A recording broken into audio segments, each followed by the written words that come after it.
dans un autre laboratoire de didactique des sciences à Lyon. Et puis, il y a bientôt, en 2007-2008, j'étais dans votre laboratoire avec Laurent Simoneau et en co-direction avec un laboratoire d'information et de communication scientifique à Lyon. Je travaille depuis cette période-là. Dès que j'ai arrêté d'être professeur de SVT, en fait, j'ai travaillé sur ce qu'on pourrait appeler les logiques d'engagement des enseignants.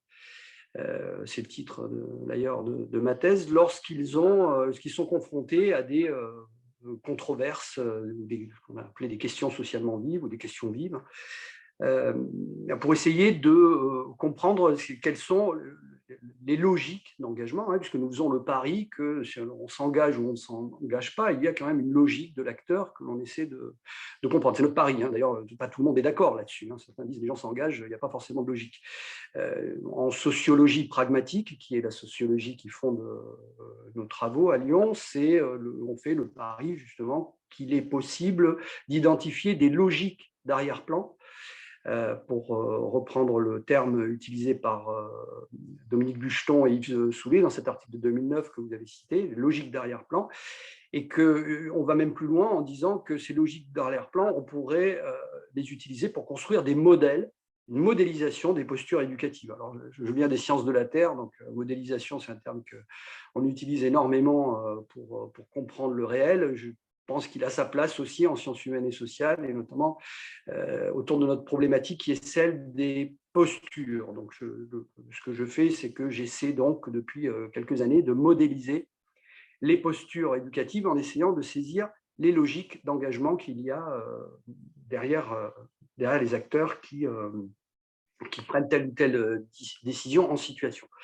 Alors, on le fait sur la base des entretiens, et c'est probablement là la limite. C'est pour ça que c'est intéressant vos trois niveaux d'analyse. C'est que malheureusement, on ne va pas dans les salles, pour plusieurs raisons, parce que c'est coûteux en énergie et en temps de recherche. On a un laboratoire à Lyon qui le fait, mais ils sont usés, les pauvres. C'est le laboratoire ICAR qui passe son temps à mettre des caméras, des micros dans les salles et à analyser des interactions langagières, pour des résultats qui sont intéressants, mais qui demandent une mobilisation de personnel et de matériel qui sont, dont je ne me sens pas capable d'en assumer la responsabilité. Donc, on travaille sur la base du déclaratif, et donc c'est probablement une des limites. C'est pour ça que je ne parlerai pas de position, mais je parlerai plutôt de posture, c'est-à-dire de convictions qui sont de l'ordre de la théorie de l'action, c'est-à-dire comment j'agirai ou comment j'ai agi, et voilà les raisons pour lesquelles j'ai agi. Donc, on mobilise une autre sociologie dans nos enquêtes, qui est la sociologie de la justification, de Boltanski et Thévenot, 1991, qui part de l'idée qu'en situation d'épreuve, et donc en situation de controverse, si on demande aux acteurs de nous raconter la situation et de nous dire comment ils l'ont vécu et comment ils ont agi en situation, alors, à travers leur justification, il est possible de saisir leur logique et de comprendre pourquoi ils ont agi de telle ou telle façon. Donc, c'est encore une fois sur du déclaratif, mais cette sociologie pragmatique combinée à la sociologie de la justification, sociologie pragmatique, c'est la sociologie des épreuves aussi, qui est particulièrement intéressante. Vous avez un très bel article de Barthes. Je vous donnerai toutes les références, tout ce que je vais dire, je l'ai écrit, et je vous le donnerai avec les références toutes propres, toutes belles, comme ça. Au Normapa, je m'y engage, ce qui n'est pas le cas de ce que j'ai diffusé tout à l'heure, qui est une catastrophe dans l'échelle du référencement bibliographique. Et donc, voilà, on combine sociologie pragmatique, sociologie de la justification, et puis également sociologie des controverses lorsque nos objets sont des objets disciplinaires. Alors, ce que je vous propose aujourd'hui, c'est de définir déjà comment j'en suis venu à m'intéresser à ces problèmes de posture éducative en situation de controverse, puisque c'est très particulier. Mon centre d'intérêt, c'est les postures qu'adoptent les acteurs lorsqu'ils sont en situation de controverse. Et là aussi, ça vient de la sociologie pragmatique, la sociologie des épreuves, qui considère que c'est dans des situations d'épreuve ou de logique que l'on comprend le mieux les positionnements des acteurs et donc, si c'est d'un point de vue théorique, leur posture. Vous voyez que c'est un pari, hein. On en a parlé hier avec Jean-Marc Lange, par exemple. C'est donc, nous essayons de caractériser les postures des professionnels en analysant des situations. On pourrait le faire en analysant des situations de consensus, hein, où ils sont tous d'accord, mais nous estimons qu'en situation de controverse, et je reviendrai sur ce terme, pour le sociologue, c'est particulièrement, alors sociologue didacticien, c'est particulièrement intéressant pour saisir qu'est-ce qui oriente l'action et le positionnement ou la posture professionnelle. Alors, par rapport au champ de la didactique, j'ai pris un virage, hein, il y a quelques années, ne serait-ce que parce que je me suis rapproché des sciences de la communication en disant que la communication avait quelque chose à nous dire sur l'éducation. J'ai écrit un article en 2013 là, sur logique d'éducation et logique de communication dans le traitement des questions vives lors d'un colloque qui avait eu lieu sur sociologie et didactique, où j'essayais de montrer que les sciences de la communication avaient probablement beaucoup de choses à nous apprendre sur l'éducation, ne serait-ce que par le fait que on peut considérer, alors c'est pas nouveau, hein, Lenoir le fait depuis les années 90, hein, considérer que la relation éducative, ou ce qu'il appelle l'intervention éducative, est une activité de médiation, qu'elle s'appuie sur un contrat de communication. Là, je me réfère à Charodot, un contrat de communication qui va définir les identités, les rôles de chacun en lien avec des finalités. Donc, cette vision de l'éducation comme un processus de médiation avec des finalités, un contrat, qu'on pourrait d'ailleurs assez facilement rapprocher avec le contrat didactique, hein, mais en parallèle, les sciences de la communication, on va appeler ça contrat de communication, me paraît assez intéressante parce qu'elle nous oblige à nous décentrer d'un regard sur la situation éducative qui est centrée sur les savoirs. Finalement, c'est l'approche que je développe, elle est centrée surtout, et d'abord, mais ça ne veut pas dire qu'elle néglige les savoirs, hein, mais elle se centre d'abord sur la relation qui s'établit entre l'éducateur et l'éduqué, entre l'enseignant et l'élève, entre le patient et le soignant, hein, avec l'éducation thérapeutique du patient, qui est particulièrement intéressante comme situation, aussi entre le parent et l'enfant, parents, éducateurs premiers, hein, toutes ces situations, ces contextes éducatifs qu'on va appeler éducation informelle, éducation non formelle, éducation formelle, sont des situations que je regarde comme des situations de communication. Alors, quand je dis communication, je dis aussi représentation sociale, hein, puisque les représentations sociales, au sens de Moscovici, se construisent, s'ancrent dans les communications, dans les discussions. Donc, il s'agit de considérer aussi que l'éducation est une affaire de représentation sociale et donc de psychologie sociale, hein, puisque Moscovici, ça vient de la psychologie sociale, les représentations, enfin, d'après ce que j'en sais, et que ça nous permet aussi de regarder les pratiques professionnelles avec l'angle de la psychologie sociale. Et notamment en considérant que si je reprends le triangle didactique, hein, qu'on connaît tous, hein, on a été élevé à ça, enseignant, élève et savoir, il s'agit de regarder aussi le pôle de l'élève comme avec ce que Michel Fabre appelle une théorie du sujet apprenant, hein, en le considérant comme un sujet qui est inscrit dans une relation éducative avec un autre, un éducateur, qui est une relation donc de communication. L'ensemble étant cadré par des intentions éducatives. Alors, si on tente de définir la posture, positionnement, je rajouterais même pour complexifier un peu le problème, style éducatif, hein, posture éducative, positionnement éducatif, style éducatif. Pour Mérieux, en 97, pour lui, la posture, ce n'est pas la même chose qu'une position. puisqu'il considère que les postures sont fondées sur des convictions théoriques, alors que la position, c'est plutôt pour lui le point de vue à partir duquel on décide de parler et d'agir en situation. Donc, il y aurait, vous voyez, une dimension, alors je vous avoue que mon cœur un peu balance entre les deux, et ma langue aussi fourche parfois entre posture et positionnement. Bon, admettons, mais vous allez voir qu'il y a d'autres auteurs qui vont vous permettre d'aller un petit peu plus loin. Je passe rapidement sur l'idée de style éducatif qui vient de la sociologie et notamment de Dubé en 2010 qui parle de style éducatif en disant que c'est le reflet d'une tradition et d'une culture. C'est quelque chose de macro-social, si on veut, le style éducatif. On peut qualifier un pays, et c'est ce que fait François Dubé et ses collègues en 2010 dans un ouvrage qui s'appelle Société et école. Il classe les différents pays du monde en style éducatif. Il y a les pays du pourtour méditerranéen, il y a le style éducatif asiatique, il y a le style éducatif anglo-saxon à la Harry Potter, où la communauté éducative ne fonctionne pas sur le même modèle, sur la même tradition. Bon.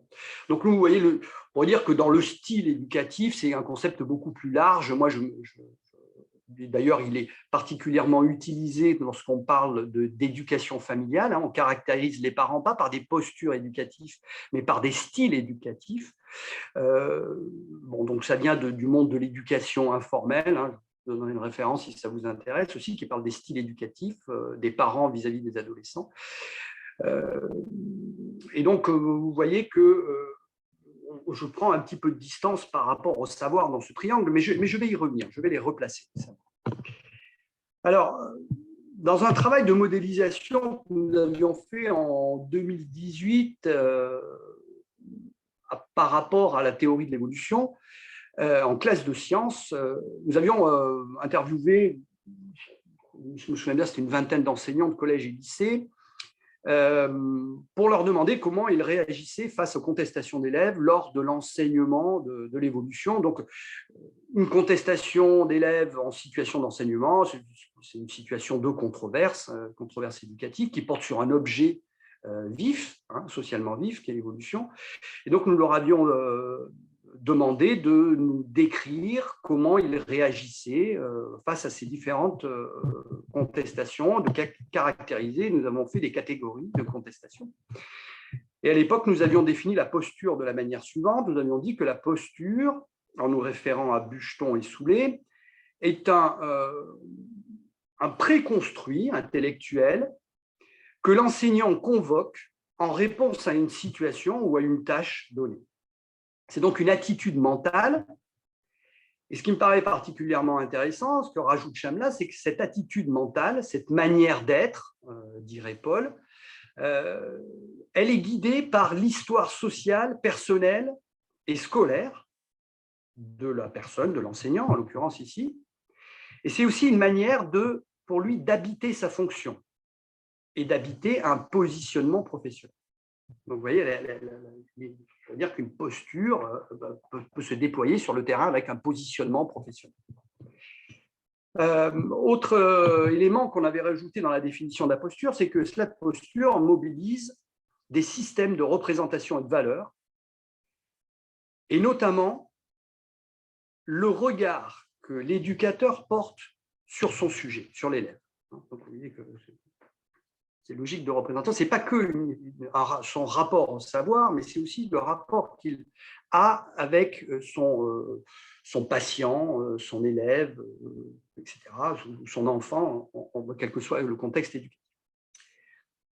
Une autre idée que rajoutait Bucheton et Soulet, que je trouve très intéressante, c'est que les acteurs déploient des postures pour négocier une tâche éducative, mais qu'ils peuvent changer de posture, et que donc la posture a un caractère changeant, mais aussi instable, ce qui rend particulièrement difficile leur saisie, rajoutent les auteurs, et surtout, ce qui me paraît important, ils rajoutent, cela interdit l'étiquetage des individus.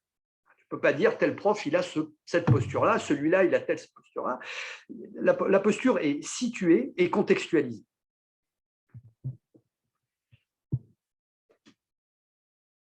Alors, les travaux de Paul que je vous montrais tout à l'heure, hein, dans cet ouvrage qui s'appelle « L'accompagnement, une posture professionnelle spécifique », et qui vient du monde de la médecine, hein, d'ailleurs. Hein, donc, c'est dans une relation éducative particulière qui est celle du patient et du soignant. On parle donc d'éducation aussi. Elle définit la posture comme cette manière d'être, une relation à autrui dans un espace à un moment donné.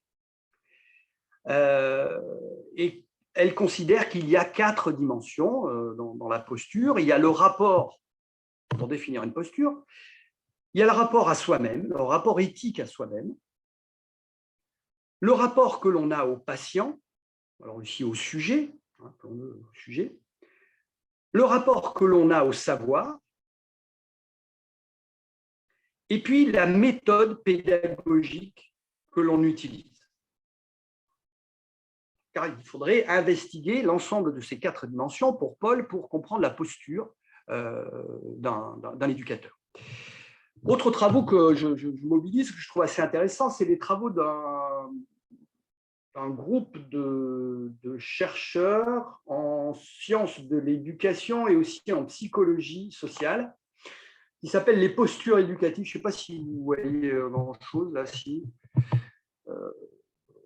Voilà, en fait, quand j'ai commencé à chercher en mettant le mot-clé posture éducative, c'est le désert total sur la toile. Donc ça fait plaisir parce qu'on se dit, bon, tiens, je rentre dans un champ qui. Mais on s'en rend compte que des fois, on se dit, on aurait mieux fait de travailler sur autre chose, d'un peu plus facile à saisir. Mais bon, le challenge est là, intéressant. C'est pour ça que je suis content d'avoir l'occasion d'en parler avec vous. Alors, pour ces auteurs, les postures éducatives ont 3 dimensions. Elles sont fondées sur un principe éthique, c'est-à-dire un idéal qui permet de réguler son intention éducative, ce qu'on a envie de faire, de lui donner un sens, un principe éthique. Une intention éducative sur autrui, c'est-à-dire le projet que l'éducateur a pour l'autre, hein, qui est donc un projet qui est fondé sur une dimension anthropologique. Hein. Qu'est-ce que j'ai comme projet pour l'autre? Et puis, il est fondé, la 3e dimension que donne Le Boédek, c'est que cette posture est fondée sur des actes et des comportements précis qui sont en cohérence avec l'intention éducative. Donc, 3 dimensions, principe éthique, intention éducative et actes et comportements en adéquation avec l'intention. Bon. Bref, vous voyez qu'une fois qu'on a déployé tout ça, on se dit, bon, ça part dans beaucoup de directions, mais on sent qu'il y a moyen de connecter un peu tout ceci et de se construire une représentation de ce qui serait la posture éducative. Alors, je disais tout à l'heure, Bucheton et Soulet parlent de logique d'arrière-plan. En fait, ce qui est particulièrement intéressant dans leurs travaux, c'est que justement, ils essaient de saisir les logiques d'arrière-plan, qu'ils disent d'ailleurs plus ou moins conscientes.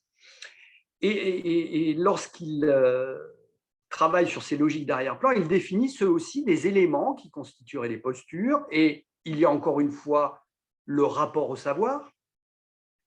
Il y a aussi le rapport à l'élève ou au public ou au sujet, hein, alors qu'il est considéré plus ou moins déficitaire intellectuellement. Bon, bref, on pourra discuter là-dessus.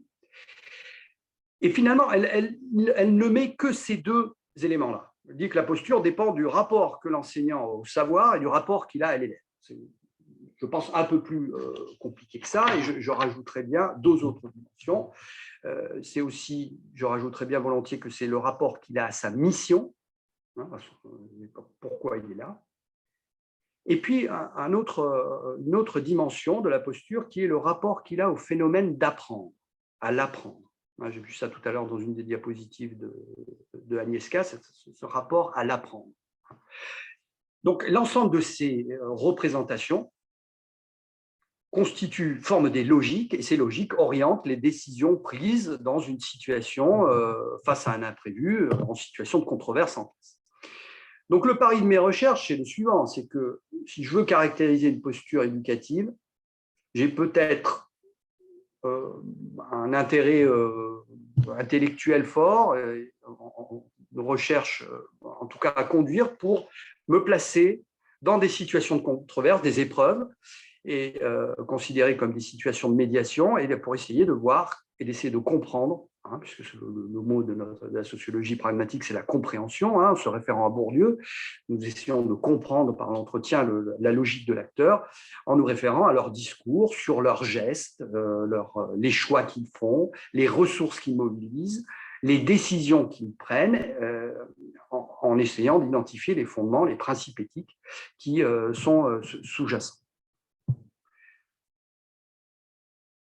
Alors bon, l'ensemble de mes travaux, c'est finalement autour de plusieurs controverses. Je vous disais tout à l'heure l'évolution, le changement climatique. Plus récemment, j'ai travaillé sur la question de la laïcité, puisque mon laboratoire avait été financé pour conduire, à la suite des attentats de 2015, une enquête dans 350 établissements pour essayer de comprendre comment avaient réagi les enseignants suite à la minute de silence et suite aux attentats. Donc, j'avais levé la main en disant que ça m'intéresserait, mais à condition qu'on me laisse travailler sur les professeurs de sciences. Donc, voilà, j'ai eu l'occasion de travailler là-dessus. La publication n'est pas encore sortie. L'ouvrage devrait sortir à la fin de l'année. Je vous donnerai la référence aussi. Et donc, des controverses, vous voyez, qui portent sur des contenus d'enseignement et qui nous permettent de voir des postures, mais des controverses aussi qui peuvent porter sur des normes scolaires. Et puis, dernièrement, je me suis intéressé aussi à des controverses qui portent sur la forme scolaire. Vous voyez, pour moi, une controverse éducative, c'est à la fois une controverse qui peut porter ou sur des contenus, et ou sur des normes scolaires, et ou sur la forme scolaire.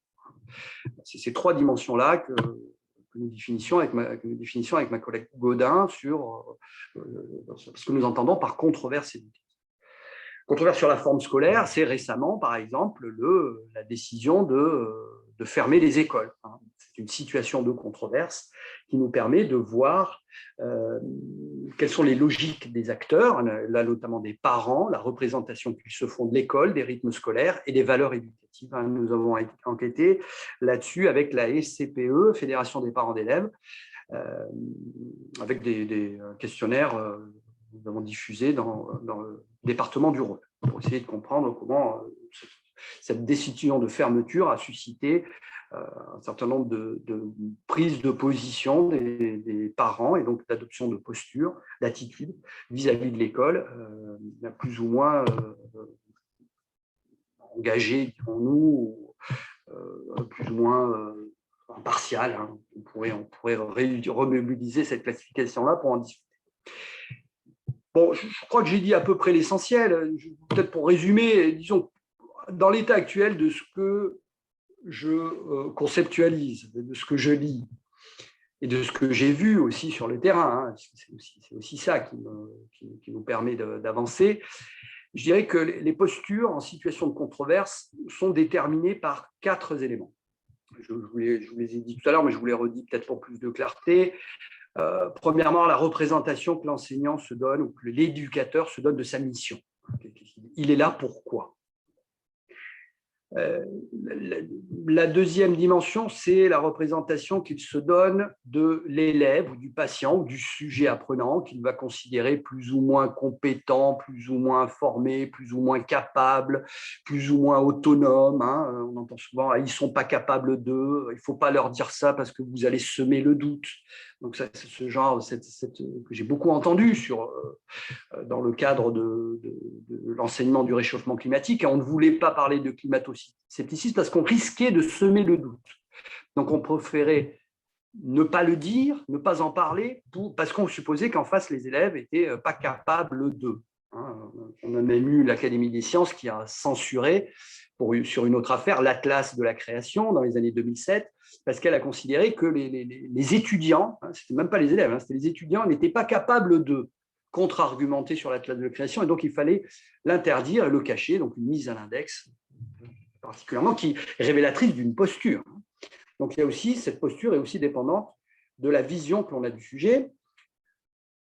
Troisième dimension, la représentation qu'on a de l'apprentissage. Est-ce qu'on apprend par imprégnation? Est-ce qu'on apprend de manière behavioriste? Est-ce qu'on apprend de manière socio-constructiviste? Finalement, c'est l'idée des grands modèles pédagogiques de Jordan, 2010. Vous trouverez un très bel article d'André Jordan. Moi, je n'aime pas toujours ce qu'il fait, mais là, pour le coup, je trouve que c'est très clair, où il écrit les différents modèles pédagogiques sont utilisés dans une relation éducative particulière qui est celle du patient et du soignant.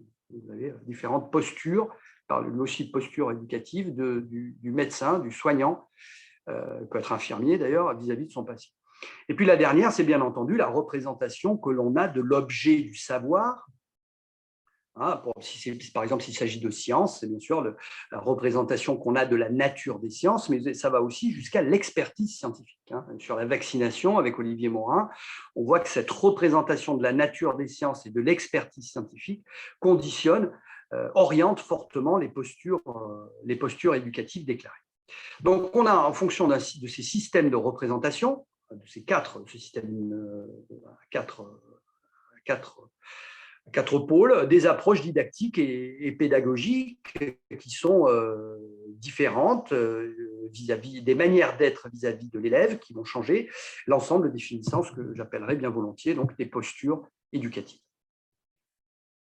Voilà pour l'essentiel. J'ai eu une conclusion, mais bon, ça suffit, je pense. On commence à être fatigué, puis je pense qu'il y a déjà beaucoup à dire. Merci beaucoup.